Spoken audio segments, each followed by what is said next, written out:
ഇന്നത്തെ വീഡിയോയിൽ geo political developments ആണ് നമ്മൾ നോക്കുന്നത്. പക്ഷേ സംഭവബഹുലമായിട്ടുള്ള ഒരു ദിവസമായിരുന്നു ഇന്നലെ കടന്നുപോയത്. അപ്പോൾ അതിൽ പ്രധാനമായിട്ട് സിറിയയിൽ പ്രശ്നം, യമനിൽ പ്രശ്നം, ലെബനനിൽ പ്രശ്നം, പല സ്ഥലങ്ങളിലും പ്രശ്നങ്ങളാണ്.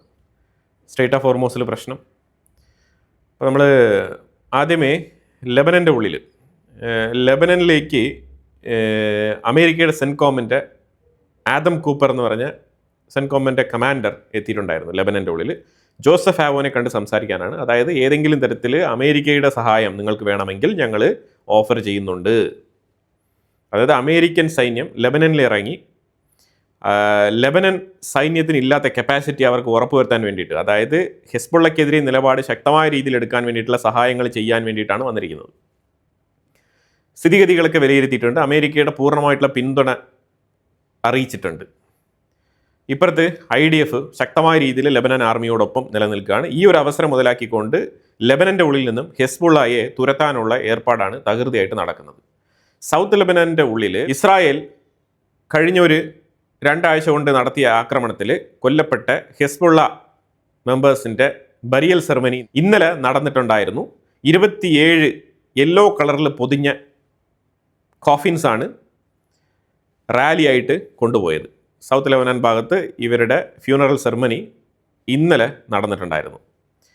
ഇതൊക്കെയാണ് കൃത്യമായിട്ട് കാര്യം. ഇതൊക്കെയാണ് മനസ്സിലാക്കേണ്ടത്. ഈ തീവ്രവാദത്തിനെ പിന്തുണയ്ക്കുന്ന ആൾക്കാർ മനസ്സിലാക്കേണ്ട കാര്യങ്ങളാണ് ഇതൊക്കെ. ഇത് ആർക്കാണ് ഇതിൽ നഷ്ടം? അവരവരുടെ കുടുംബക്കാർക്ക് നഷ്ടം. പിന്നെ ഈ തീവ്രവാദം ഫോളോ ചെയ്യുന്ന ആൾക്കാരെ പറഞ്ഞിട്ട് കാര്യമില്ല. അവരെ സംബന്ധിച്ചിടത്തോളം ശരിക്കും ഇത് സ്വർഗത്തിലേക്കുള്ള വഴിയാണ്. ഇസ്രായേലിനോട് യുദ്ധം ചെയ്ത് വിജയാഘോഷം നടത്തുന്ന ആൾക്കാരാണ് ഇത് ശരിക്കും കണ്ണ് തുറന്ന് കാണേണ്ടത്. അതായത് തിങ്കളാഴ്ച പുലർച്ചെ ആ ഒരു ടൈം മുതലേ യമൻ്റെ ഉള്ളിൽ ഒരു പ്രശ്നം നടക്കുകയാണ്. യമൻ്റെ ഉള്ളിൽ ശരിക്കും ഈ യമനിൽ നിന്നും ഹൂത്തികൾ ഒരു 4 പേരെ തട്ടിക്കൊണ്ടുപോയി അവരെ വെച്ച് വിലപേശൽ നടത്തി അവസാനം അവരിപ്പോൾ കൊല്ലപ്പെട്ടിരിക്കുകയാണ്, ആ 4 പേരും. അപ്പം ഹൂത്തികളാണ് ഇവരെ പിടിച്ചുകൊണ്ടുപോയി കൊലപ്പെടുത്തിയത് എന്നുള്ള ആ ഒരു വിഷയത്തെ അടിസ്ഥാനമാക്കിക്കൊണ്ട് യമനികൾ, സൗദി ബാക്ക്ഡ് ഫോഴ്സ് ആയിട്ടുള്ള യമനികൾ ഹൂത്തികൾക്ക് നേരെ അറ്റാക്ക് നടത്താൻ വന്നുകൊണ്ടിരിക്കുകയാണ്. അപ്പം ഹൂത്തികളിപ്പം ഇത് തിരിച്ചറിഞ്ഞുകൊണ്ട് അവരും ശരിക്കും ഈ സൗദി അറേബ്യ ബാക്ക്ഡ് ഫോഴ്സിനെ ആക്രമിക്കാൻ വേണ്ടിയിട്ട് തയ്യാറെടുത്തിരിക്കുകയാണ്. അപ്പോൾ 2 കൂട്ടരും ഇപ്പോൾ അങ്ങോട്ടും ഇങ്ങോട്ടും വെല്ലുവിളി നടത്തിക്കൊണ്ട് ഷിയ സുന്നി ആ രീതിയിലൊരു കോൺഫ്ലിക്റ്റ് യമൻ്റെ ഉള്ളിൽ ഇപ്പം ഇതാ വരാൻ പോകുന്നു. അതാണ് ഇപ്പോൾ നിലവിൽ നമുക്ക് മനസ്സിലാക്കാൻ പറ്റുന്നത്. ഈ വീഡിയോ ഫുട്ടേജസ് എല്ലാം യമനിൽ നിന്നുമുള്ള കാഴ്ചകളാണ്.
UAE പാര വെച്ച് തുരത്തി ഓട്ടിച്ച സൗദി അറേബ്യ ഇപ്പോൾ ശരിക്കും പെട്ടിരിക്കുന്നൊരവസ്ഥയാണ്.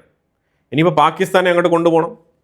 പാകിസ്ഥാനാണെന്നുണ്ടെങ്കിൽ അവിടെ അഫ്ഗാനിസ്ഥാനുമായിട്ട് അടിയുണ്ടാക്കിയിട്ട് അവിടെ ഇൻറ്റർണൽ കലാമിറ്റിയിൽ കിടന്ന് ഇഴഞ്ഞുകൊണ്ടിരിക്കുകയാണ്. പിന്നെ പൈസയില്ല.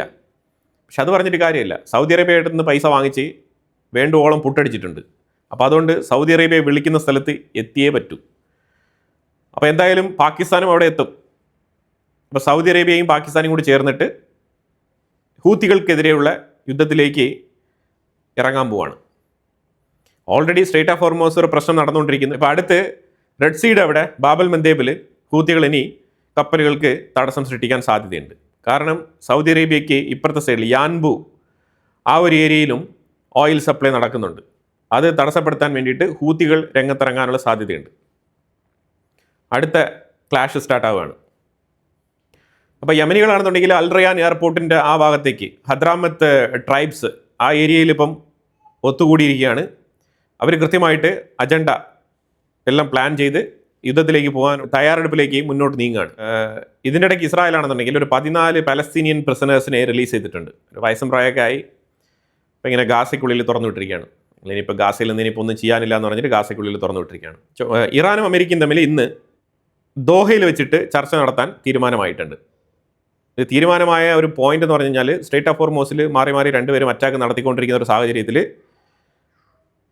രണ്ടുപേരും കൂടി പ്രഖ്യാപിച്ചിട്ടുണ്ടായിരുന്നു ഇനി സ്ട്രേറ്റ് ഓഫ് ഹോർമൂസിൽ അറ്റാക്ക് നടത്തുന്നില്ല, ഇനി ഖത്തറിൽ വെച്ചിട്ട് നമുക്ക് സംസാരിക്കാമെന്നാണ് പറഞ്ഞിരിക്കുന്നത്. അപ്പം ഇതിനെ തുടർന്ന് ട്രംപ് ഒരു ട്വീറ്റ്, അതായത് ഇറാനാണ് ചർച്ചയ്ക്ക് റിക്വസ്റ്റ് വെച്ചതായിട്ടുള്ള ഒരു truth social media post Trump എഴുതി കുറിച്ചിട്ടിട്ടുണ്ട്. ഇത് വന്നപാടെ മസൂദ് പെസസ്ക്യാൻ ഒരു പ്രസ്താവന പുറത്തിറക്കിയിട്ടുണ്ട്.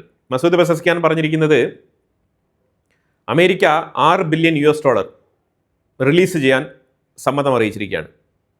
അത് ഖത്തറിൽ നിന്ന് ഡയറക്റ്റായിട്ട് റിലീസ് ചെയ്യുമെന്നാണ് പറഞ്ഞിരിക്കുന്നത്. ഇതിപ്പോൾ അമേരിക്ക നേരിട്ട് പറഞ്ഞതാണോ, ഇല്ലെങ്കിൽ നാളെ റിലീസ് ചെയ്ത് കൊടുക്കുമോ, ഇല്ലാന്നുണ്ടെങ്കിൽ ഇത് ഖത്തർ റിലീസ് ചെയ്ത് ഈ ഫണ്ട് US ട്രഷറിയിലേക്ക് മാറ്റുമോ, അത് ഡോളർ വഴി ട്രാൻസാക്ഷൻ നടത്തിക്കൊണ്ട് അമേരിക്കയുടെ ഫാം പ്രോഡക്ട്സുകൾ പറഞ്ഞതുപോലെ ഇറാനെ കൊണ്ട് വാങ്ങിപ്പിക്കുമോ, സ്ട്രേറ്റ് ഓഫ് ഹോർമൂസിൻ്റെ അടിയിൽ ഇതൊരു പക്ഷേ ചർച്ച ചെയ്യപ്പെടാതെ തന്നെ പോയേക്കാം, ചർച്ച ചെയ്യപ്പെടാതെ തന്നെ വിട്ടുപോയേക്കാനും സാധ്യതയുണ്ട്. നമുക്കൊന്നും പറയാൻ പറ്റത്തില്ല. പക്ഷേ മസൂദ് പെസസ്ക്യാൻ ഇങ്ങനെ എഴുതി കുറിച്ചിട്ടിട്ടുണ്ട്, $6 ബില്യൺ നാളെ ഖത്തറിൽ നിന്നും ഇറാനിലേക്ക് ട്രാൻസ്ഫർ ചെയ്യുമെന്നാണ് പറഞ്ഞിരിക്കുന്നത്. IDF റഫ ബോർഡറിൻ്റെ അടുത്ത് ഫിലഡൽഫി കോറിഡോറുമായിട്ട് ബന്ധിപ്പിച്ച് ഒരു വലിയ ടണൽ ഏതാണ്ട് മാസങ്ങൾക്ക് മുമ്പേ കണ്ടെത്തിയതാണ്. ഈ ടണലുമായിട്ട് ബന്ധപ്പെട്ട് ഈ ടണൽ ഡെമോളിഷ് ചെയ്യാൻ വേണ്ടിയിട്ട് പലപ്പോഴായിട്ട് ഇസ്രായേൽ ശ്രമിച്ചുകൊണ്ടിരിക്കുകയാണ്, പക്ഷെ നടക്കുന്നില്ല. അതിന് പ്രധാനപ്പെട്ട കാരണം ഈ ടണൽ ശരിക്കും വലിയൊരു ടണലാണ്, ഹ്യൂജ് ടണലാണ്. അപ്പോൾ ഈ ടണൽ ഏകദേശം റഫ ഏരിയ മൊത്തത്തിൽ അണ്ടർഗ്രൗണ്ടിൽ പടർന്ന് പന്തലിച്ച് കിടക്കുകയാണ്.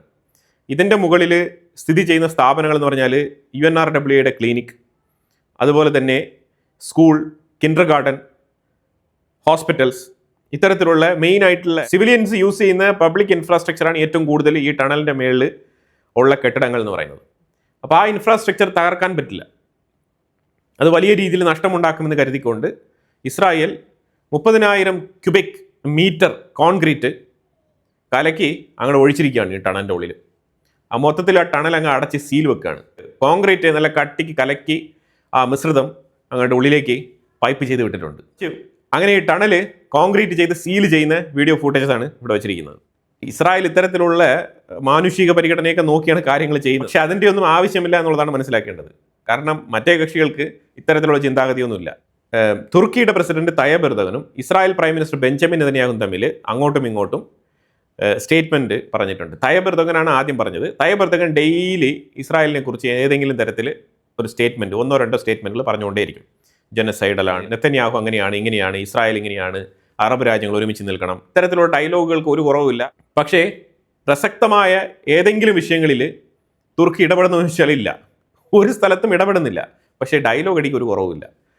അപ്പം നെതന്യാഹു പറഞ്ഞിരിക്കുന്നത്, ഞങ്ങൾ വളരെ സീരിയസ് ആയിട്ട് തയ്യബ് എർദോഗൻ്റെ സ്റ്റേറ്റ്മെൻറ്റിനെ ഞങ്ങൾ കരുതുന്നുണ്ട്, സീരിയസ് ആയിട്ട് എടുത്തിട്ടുണ്ട് എന്നുള്ള ഒരു ജോക്ക് അഥവാ കളിയാക്കൽ എന്നുള്ള തരത്തിലാണ് തയ്യബ് എർദോഗനെതിരെ നെതന്യാഹു ഈ ഒരു സ്റ്റേറ്റ്മെൻറ്റ് പറഞ്ഞിരിക്കുന്നത്. തയ്യബ് എർദോഗൻ്റെ സ്റ്റേറ്റ്മെൻറ്റ് ഇല്ലാതെ ഒരു ദിവസം പോലും ഇസ്രായേൽ കടന്നു പോവില്ല. എല്ലാ ദിവസവും എർദോഗൻ സ്റ്റേറ്റ്മെൻറ്റ് പറയുന്നുണ്ട്. അതുകൊണ്ട് ഞങ്ങൾ ഇത്തവണത്തെ സ്റ്റേറ്റ്മെൻറ്റ് വളരെ സീരിയസ് ആയിട്ട് എടുക്കുന്നുണ്ട്, വളരെ സീരിയസ് ആയിട്ട് ഞങ്ങൾ എടുക്കുന്നുണ്ടെന്നാണ് നെതന്യാഹു പറഞ്ഞിരിക്കുന്നത്. ഇതിനേക്കാളും പെർഫെക്റ്റ് ആയിട്ടുള്ള ഒരു മറുപടി തയ്യബ് എർദോഗന് എവിടെ നിന്നും കിട്ടില്ല. നെതന്യാഹു പറയാതെ പറഞ്ഞിരിക്കുകയാണ്, നീ ഇച്ചിരി വായടച്ചിരി മിണ്ടാതിരിക്കുമോ, എന്തിനാണ് ചുമ്മാ വെറുതെ കിടന്ന് ഇങ്ങനെയുള്ള ഡയലോഗുകളൊക്കെ പറഞ്ഞുകൊണ്ടിരിക്കുന്നത് എന്നുള്ള ആ ഒരു സ്റ്റേറ്റ്മെൻറ്റാണ് നെതന്യാഹു പറയാതെ പറഞ്ഞിരിക്കുന്നത്. ഇന്നലെ ഇറാഖിൽ നടന്ന ഒരു റെയ്ഡ്, അതുമായിട്ട് ബന്ധപ്പെട്ട് കൂടുതൽ വിവരങ്ങൾ പുറത്തു വന്നിട്ടുണ്ട്. ഇറാൻ അനുകൂലികളായിട്ടുള്ള ആൾക്കാരെ മാത്രമാണ് തെരഞ്ഞുപിടിച്ച് അറസ്റ്റ് ചെയ്തിരുന്നത്, അല്ലെങ്കിൽ കസ്റ്റഡിയിൽ എടുത്തിരുന്നത്, അല്ലെങ്കിൽ അവരെ കാണാനില്ല എന്നുള്ള തരത്തിലൊക്കെ വാർത്തകൾ വന്നിരുന്നു. പക്ഷേ ഇസ്രായേലും ഈ വിഷയത്തിൽ ഞങ്ങൾക്ക് ഇതിനകത്ത് ഒരു രീതിയിലുള്ള താല്പര്യങ്ങളുമില്ല, അതൊക്കെ തന്നെ കംപ്ലീറ്റ്ലി ഇറാഖിൻ്റെതായിട്ടുള്ള വിഷയങ്ങളാണ് എന്നാണ് ഇസ്രായേൽ പറഞ്ഞിരിക്കുന്നത്. അതേസമയം ഇറാഖിൻ്റെ ഉള്ളിൽ നിന്നും പറഞ്ഞിരിക്കുന്ന വിഷയം എന്താണെന്ന് പറഞ്ഞാൽ, അവരുടെ പ്രൈം മിനിസ്റ്റർ അലി അൽ സൈദി വളരെ ക്ലിയർ ആയിട്ടുള്ള സ്റ്റേറ്റ്മെൻറ്റ് പുറത്ത് പറഞ്ഞിട്ടുണ്ട്. അപ്പോൾ അയാൾ ഇന്നലെ വന്നിട്ട് പറഞ്ഞത്, എന്നെ ആരും കടത്തിയിട്ടൊന്നുമില്ല, ഞാൻ ഇവിടെയൊക്കെ തന്നെയുണ്ട്, ഈ ഓപ്പറേഷൻ നടത്തിയത് തന്നെ ഞങ്ങളാണ് എന്നാണ് പുള്ളിക്കാരൻ പറഞ്ഞിരിക്കുന്നത്. എന്തുകൊണ്ടാണ് പുള്ളിക്കാരനും കാണാതായിരുന്നത് ഒരു പക്ഷേ അയാളുടെ ജീവന് ഭീഷണി ഉണ്ടാവാം. ഇത്തരത്തിലുള്ള ആക്ഷൻസ് എടുക്കുമ്പോൾ ജീവന് ഭീഷണി ഉണ്ടാവും. അപ്പോൾ അതുകൊണ്ടാണ് അലി അൽ സദയും പുറത്തു വരാത്തത്. അപ്പോൾ എല്ലാവരും കരുതി അലി അൽ സദയും കടത്തപ്പെട്ടു അല്ലെങ്കിൽ അയാളെയും കാണാനില്ല എന്നുള്ള രീതിയിലാണ് വാർത്തകളൊക്കെ വന്നിരുന്നത്. അപ്പോൾ അലി അൽ സദ ഇന്ന് പ്രത്യക്ഷപ്പെട്ടിട്ട് പറഞ്ഞിരിക്കുകയാണ്, ഈ ഓപ്പറേഷൻ കണ്ടക്ട് ചെയ്ത് ഞങ്ങളാണ്, ആൻറ്റി കറപ്ഷൻ ഓപ്പറേഷൻ ആയിരുന്നു ഇത്, അല്ലാതെ ഇത് ഇറാൻ അനുകൂലികളായിട്ടുള്ള ആൾക്കാരെ ടാർഗറ്റ് ചെയ്തുകൊണ്ടുള്ള ഓപ്പറേഷൻ അല്ല. 17 പേരെ ഞങ്ങൾ അറസ്റ്റ് ചെയ്തിട്ടുണ്ട്, 3 പേര് സ്ത്രീകൾ, ഇനി 3 പേരെ കാണാനില്ല, മിസ്സിംഗ് ആണ്, അവർ ഒളിവിലാണ്. അപ്പോൾ ഇതിൽ 17 പേരുടെ വീടുകൾ റെയ്ഡ് ചെയ്തതിൽ $20 ബില്യൺ ടോട്ടൽ കളക്ട് ചെയ്തിരിക്കുന്നത്. ഇതെല്ലാം തന്നെ ആ രാജ്യത്തിൻ്റെ പണമാണ്. പല വീടുകളിലും പോയിട്ട് ചുമര്, നല്ല അടിപൊളി ചുമര് സീൽ ചെയ്ത് വെച്ചിരിക്കുകയാണ്. ആ ചുമര് ഇങ്ങനെ വെട്ടിപ്പൊളിക്കുമ്പോൾ പഴയ ഓൾഡ് സിനിമകളിലൊക്കെ വരുന്ന പോലെ അതിൻ്റെ ഉള്ളിൽ നിന്നും ബോക്സ് ആയിട്ട് പണം വന്ന് ചാടുകയാണ്. റിയലി സീരിയസ്ലി ഞാൻ വീഡിയോ ഫുട്ടേജ് ഇവിടെ വെക്കാം. എത്ര കെട്ടുകണക്കിൽ പണം ഇറാഖിൽ കണ്ടുകിട്ടിയിട്ടുണ്ട്. ഇതെല്ലാം തന്നെ സർക്കാരിൻ്റെ പണമാണ്. ഇതെല്ലാം സർക്കാരിൽ അവർ അറ്റാച്ച് ചെയ്യും. അതുപോലെ തന്നെ ഒരു ലേഡി, പ്രത്യേകിച്ച് ആലിയ നസീഫ്, ഈ ആലിയ നസീഫ് എന്ന് പറഞ്ഞ ലേഡി കണ്ടിന്യൂസ് ആയിട്ട് 6ാം തവണയായിട്ട് മെമ്പർ ഓഫ് പാർലമെന്റേറിയൻ ആണ് ഇറാഖിൻ്റെ ഉള്ളിൽ. ഈ ആലിയ നസീഫിനെ കൃത്യമായിട്ട് തൂക്കിയെടുത്തുകൊണ്ട് പോയിട്ടുണ്ട് ആൻറ്റി കറപ്ഷൻ ബ്യൂറോ. ഉടനെ ഈ ആലിയ നസീഫിൻ്റെ മകൾ രംഗത്തിറങ്ങിയിട്ടുണ്ട്. അവർ പറഞ്ഞിരിക്കുന്നത് എത്ര എമൗണ്ട് ആണെന്ന് നിങ്ങൾ പറഞ്ഞു കഴിഞ്ഞാൽ അത് ഞങ്ങൾ തരാൻ തയ്യാറാണ്. എൻ്റെ അമ്മയ്ക്ക് പനിയുണ്ട്, ജലദോഷമുണ്ട്, തലവേദനയുണ്ട്, ഡെയിലി പാരസെറ്റമോൾ കഴിച്ചുകൊണ്ടിരിക്കുന്ന ആളാണ്. പാരസെറ്റമോൾ എന്നല്ല, ശരിക്കും അവർക്ക് ഹൃദയാഘാതം വന്നിട്ടുള്ള ആളാണ്. അവർക്ക് ഹാർട്ടിൽ സ്റ്റെൻറ്റ് ഇട്ടിട്ടുണ്ട്, ആൻജിയോഗ്രാം, ആൻജിയോപ്ലാസ്റ്റി മുതലായ ചികിത്സകളൊക്കെ, മുതലായ ട്രീറ്റ്മെൻറ്റുകളൊക്കെ എടുത്തിട്ടിരിക്കുന്ന ആളാണ്. അപ്പോൾ അതുകൊണ്ട് അവർ ലോല ഹൃദയമാണ്, നിങ്ങൾ എങ്ങനെയെങ്കിലും അവരെ റിലീസ് ചെയ്ത് വിടണം, പണം ഞങ്ങൾ എത്ര വേണമെങ്കിലും തരാം എന്നുള്ള പ്രസ്താവനയുമായിട്ട് മകൾ രംഗത്തിറങ്ങിയിട്ടുണ്ട്. ഈ നാട്ടുകാരുടെ പണം വാങ്ങിച്ച് ഇങ്ങനെ പുട്ടടിക്കുമ്പോഴേ എപ്പോഴെങ്കിലും ഇങ്ങനെ തിരിച്ചടി കിട്ടും. ആ തിരിച്ചടി കിട്ടുമ്പോൾ അത് സഹിക്കാനുള്ള കപ്പാസിറ്റി ഉണ്ടാവണം. അപ്പോൾ അലി അൽ സദ പറഞ്ഞിരിക്കുന്നത്, എൻ്റെ രാജ്യമാണ് എനിക്ക് ഫസ്റ്റ്, എൻ്റെ രാജ്യത്തിനെ ഞാൻ ശുദ്ധികലശം ചെയ്യും, ഇവിടെ കറപ്റ്റഡ് ആയിട്ടുള്ള ഒറ്റോർത്തനെ ഞാൻ വെച്ച് പൊറുപ്പിക്കില്ല, ജനങ്ങൾക്ക് പോയി ചേരേണ്ട പണം അതിങ്ങനെ ഒറ്റയ്ക്ക് കൊള്ളയടിച്ച് ഇങ്ങനെ പൂഴ്ത്തി വെക്കാമെന്ന് വിചാരിക്കേണ്ട. അപ്പോൾ അങ്ങനെ രാജ്യത്തുള്ള ഒട്ടുമിക്ക കറപ്റ്റഡ് ആയിട്ടുള്ള ആൾക്കാരെയും ഞാൻ ഉന്മൂലനം ചെയ്യുമെന്നുള്ള സ്റ്റേറ്റ്മെൻറ്റും പറഞ്ഞുകൊണ്ട് അലി അൽ സദ ഗംഭീരമായിട്ട് കസേരയിലിരിക്കുകയാണ്. ഇതാണ് ഇറാഖിൽ നടന്ന സംഭവത്തിൻ്റെ ഡീറ്റെയിൽ ആയിട്ടുള്ള എക്സ്പ്ലനേഷൻ. നോർത്തേൺ ജർമ്മനിയിൽ ഒരു വെടിവെപ്പ്, ആ വെടിവെപ്പിൽ തികച്ചും 6 പേർ കൊല്ലപ്പെട്ടിട്ടുണ്ട്. അപ്പോൾ അങ്ങനെ വെടിവെച്ചവനെ അവസാനം പിടികൂടി, അവനെ റോട്ടിൽ കിടത്തി, അവൻ്റെ കൈ പുറകിലോട്ട് തിരിച്ച് വിലങ്ങ് വെച്ച് കൊണ്ടുപോയിരിക്കുകയാണ്. ഇവൻ എവിടത്തവനാണ്, എന്താണ് സംഗതി, ഇതുമായിട്ട് ബന്ധപ്പെട്ട ഒരു വിവരങ്ങളും പുറത്തു വന്നിട്ടില്ല ഇതുവരെ. ഫ്രീഡം ഓഫ് എക്സ്പ്രഷൻ, ഭയങ്കരമായിട്ട് മാധ്യമ സ്വാതന്ത്ര്യം എന്നൊക്കെ പറഞ്ഞുകൊണ്ട് ഘോര പ്രസംഗിക്കുന്ന യൂറോപ്പ്, അവർക്കൊരു വിഷയം വരുമ്പോഴത്തേക്കും അത് ഓപ്പണായിട്ട് പുറത്തു പറയാൻ പോലും ടൈം എടുക്കുന്നു മീൻസ് അവരെല്ലാ കാര്യങ്ങളും വിശദമായിട്ട് അന്വേഷിച്ച് മനസ്സിലാക്കി എന്ത് പുറത്ത് പറയണം, എന്ത് പുറത്ത് പറയണ്ട എന്നൊക്കെ ആലോചിച്ചിട്ടായിരിക്കും പുറത്ത് പറയുന്നത്. ഇല്ലാന്നുണ്ടെങ്കിൽ ഇതിനു മുമ്പേ വിവരങ്ങളൊക്കെ പുറത്തു വരേണ്ടതാണ്. വെനസ്വേലയുടെ കാര്യം പറഞ്ഞു കഴിഞ്ഞാൽ 1450 മൃതദേഹങ്ങൾ ഇതുവരെ കണ്ടെടുത്തിട്ടുണ്ട്. 3500-ലധികം ആൾക്കാർ ഇഞ്ചൂർഡാണ്, 50,000 പേരെ കാണാനില്ല എന്നുണ്ടെങ്കിൽ. അതിനിടയ്ക്ക് ഒരു കൂട്ടരാണെന്നുണ്ടെങ്കിൽ അമേരിക്കൻ റെസ്ക്യൂ ടീമിനെ പല സ്ഥലങ്ങളിലും ഇൻവോൾവ് ചെയ്യിപ്പിക്കുന്നില്ല, അവിടെയൊക്കെ തടസ്സമുണ്ടാക്കുകയാണ്. ഈ കമ്മ്യൂണിസ്റ്റിൻ്റെ പ്രശ്നം ഇതാണ്. മനുഷ്യന്മാർ ദുരന്തത്തിൽപ്പെട്ട് കെട്ടിട ഇടിപാടുകൾക്കിടയിൽ കിടക്കുകയാണ്. അപ്പോൾ അവിടെ രക്ഷാപ്രവർത്തനത്തിന് വേണ്ടി വന്ന ആൾക്കാരെ പോലും യുവമാർ ഈ ആശയത്തിൻ്റെ പേരിൽ തടയുകയാണെന്ന് പറഞ്ഞാൽ എത്രമാത്രം ഹീനമായ പ്രവൃത്തിയാണെന്നുള്ളതാണ് മനസ്സിലാക്കേണ്ടത്. അഹമ്മദ് അൽ ഷാര ഇസ്രായേലിനെതിരെ സ്റ്റേറ്റ്മെൻറ്റ് പറഞ്ഞിട്ടുണ്ട്. അത് പ്രത്യേകിച്ച് വേറെ ഒന്നുമില്ല. ഇന്നലെ ഇസ്രായേൽ ഒരു സീക്രട്ട് ഓപ്പറേഷൻ നടത്തിയിട്ടുണ്ടായിരുന്നു. അത് സിറിയയ്ക്കുള്ളിൽ അൽ സുവൈദ എന്ന് പറഞ്ഞ ഈ ഡ്രൂസ് കമ്മ്യൂണിറ്റി താമസിക്കുന്ന ഏരിയ ഉണ്ടല്ലോ, അതിനും ഇസ്രായേലിനും ഇടയ്ക്ക് ചെറിയൊരു വില്ലേജ് ഉണ്ട്, ദാര എന്ന് പറഞ്ഞ സ്ഥലം. ആ സ്ഥലത്തൊരു വില്ലേജിൽ അബ്ദയാൻ എന്ന് പറഞ്ഞൊരു വില്ലേജ്, ഈ ദാര എന്ന് പറഞ്ഞ സ്ഥലത്ത് അബ്ദയാൻ എന്ന് പറഞ്ഞ വില്ലേജ്, ആ വില്ലേജിൽ ഇസ്രായേൽ ഒരു 8 എയർ സ്ട്രൈക്ക് നടത്തിയിട്ടുണ്ടായിരുന്നു ഇന്നലെ. അതായത് അവിടെ നിന്നും ഈ അൽ സുവൈദ അതേപോലെ ഇങ്ങോട്ട് ഇസ്രായേലിനും ഭീഷണി ഉണ്ട് എന്നുള്ളത് മുൻകൂട്ടി കണ്ടുകൊണ്ട് ഇവർ ആയുധക്കടത്ത് നടത്താൻ ഒരു കണ്ണിയായി പ്രവർത്തിക്കുന്നുണ്ട് ലെബനൻ്റെ ഉള്ളിലേക്ക്. ആ വിഷയവുമായിട്ട് ബന്ധപ്പെട്ടാണ് ഇവിടെ അറ്റാക്ക് നടത്തിയതായിട്ട് ഇസ്രായേൽ പറഞ്ഞിരിക്കുന്നത്. പക്ഷേ ഈ വിഷയത്തിൽ അൽസാറയ്ക്ക് വേറെ നിലപാടാണ്. അൽസാറ പറഞ്ഞിരിക്കുന്നത് ഇത് സിറിയയുടെ ടെറിട്ടറിയാണ്, എന്തെങ്കിലും വിഷയങ്ങളുണ്ടെങ്കിൽ സിറിയ എടുത്ത് പറഞ്ഞിട്ട് സിറിയ അതുമായിട്ട് ബന്ധപ്പെട്ട് ഇടപെടൽ നടത്തും. സിറിയയിലെ അൽസാറയ്ക്ക് അമേരിക്കയുടെ പൂർണ്ണ പിന്തുണയുണ്ട്. ഈ സാഹചര്യത്തിൽ ഇസ്രായേൽ അവരുടെ സ്വന്തം താല്പര്യപ്രകാരം സിറിയയുടെ ഉള്ളിലേക്ക് വന്ന് ആക്രമണം നടത്തേണ്ടതില്ല എന്നുള്ള നിലപാടാണ് അൽസാറയുടേത്. പക്ഷേ ഇമ്മീഡിയറ്റ് ത്രെട്ട് ഇമിനൻ്റ് ആയിട്ട് വരുന്ന ഒരു ടൈമിൽ ഇസ്രായേലിനെ അറ്റാക്ക് നടത്തിയേ പറ്റൂ. കാരണം അപ്പുറത്തെ ഡ്രൂസ് കമ്മ്യൂണിറ്റിയെ പ്രൊട്ടക്ട് ചെയ്യേണ്ടതും ഇപ്പുറത്തെ ഇസ്രായേലിൻ്റെ ബോർഡർ പ്രൊട്ടക്ട് ചെയ്യേണ്ടതും IDFൻ്റെ റെസ്പോൺസിബിലിറ്റിയാണ്. അപ്പോൾ അതുകൊണ്ട് IDF ടാങ്കും എടുത്തുകൊണ്ട് അങ്ങോട്ട് ഇറങ്ങി ഫസ്റ്റ് എയർ സ്ട്രൈക്ക് നടത്തി, രണ്ടാമത് ടാങ്ക് എടുത്തുകൊണ്ട് ഇറങ്ങി. അങ്ങനെ നേരം വെളുത്ത സമയത്ത് അവിടെ നിന്നും ആ ജനങ്ങൾ, ആ വില്ലേജിലെ ജനങ്ങൾ IDF സോൾജേഴ്സിനെതിരെ കല്ലേറ് നടത്തുകയാണ് ചെയ്തത്.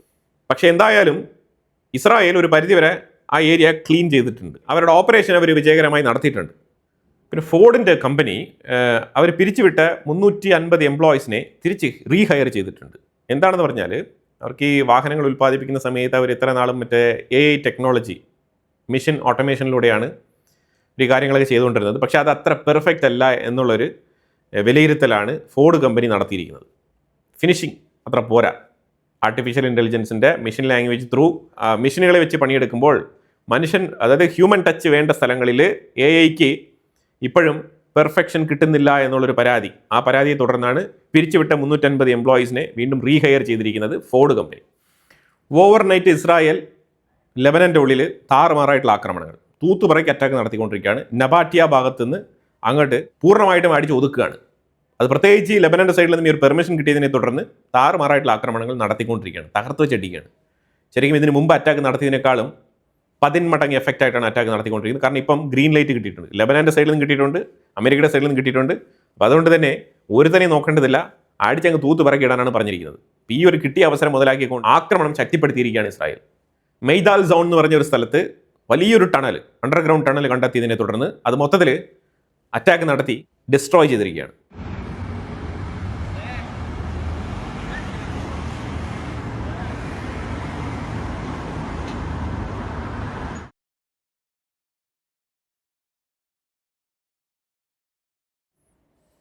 അതേപോലെ ഗാസയ്ക്കുള്ളിലും അറ്റാക്ക് നടത്തിക്കൊണ്ടിരിക്കുകയാണ്.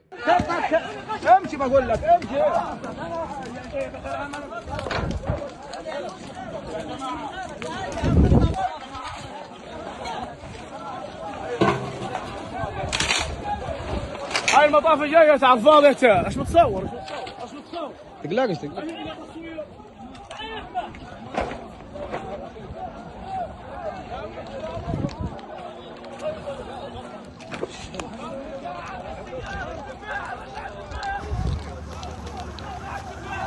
الغارة بالملولي.